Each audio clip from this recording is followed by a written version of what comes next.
I paint in an indirect methodology, which includes painting in multiple layers. This video has me demonstrating the second layer of me establishing a painting. And the first layer is your block in.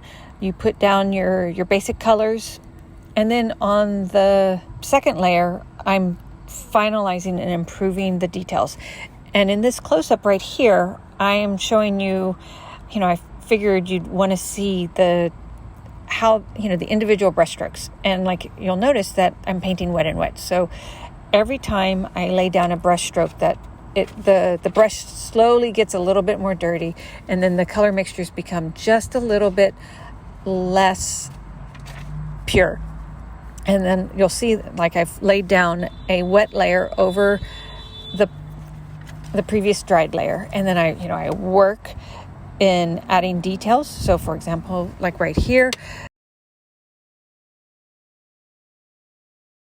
the background is the dark color, and you can see where I put that light mauve colored and how my brush is slowly picking up the background color. And it's, each brush stroke I take, it shifts just a little bit, and then like I'll go back and clean my brush off and remix and reestablish. And I'm a big believer in constantly shifting and remixing for when you need something. I do not like pre-mixing a whole bunch of colors. What I like to do is mix as I go and adapt my color value, color temperature, and color saturation as needed in a particular area of a painting. When you're painting hydrangeas in particular, there's a lot of details involved. However, you can't start off right away with your details. You have to start off with the big shapes first, and then you slowly, even all the individual flower petals that are in a hydrangea painting,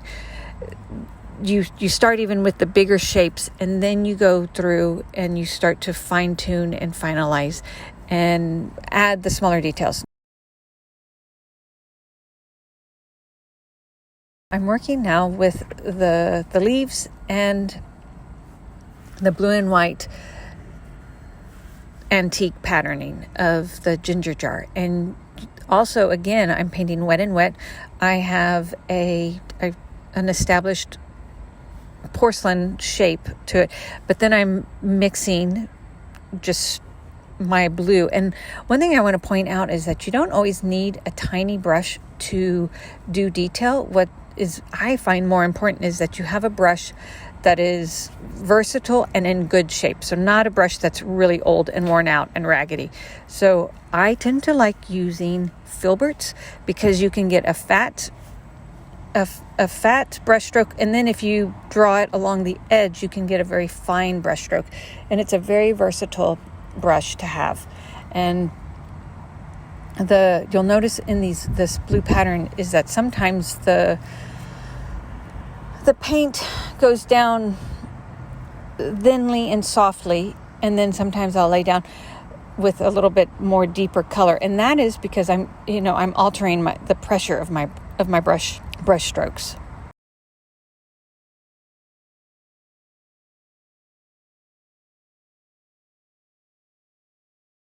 When painting something like these hydrangeas, it's always a good idea to work large to small.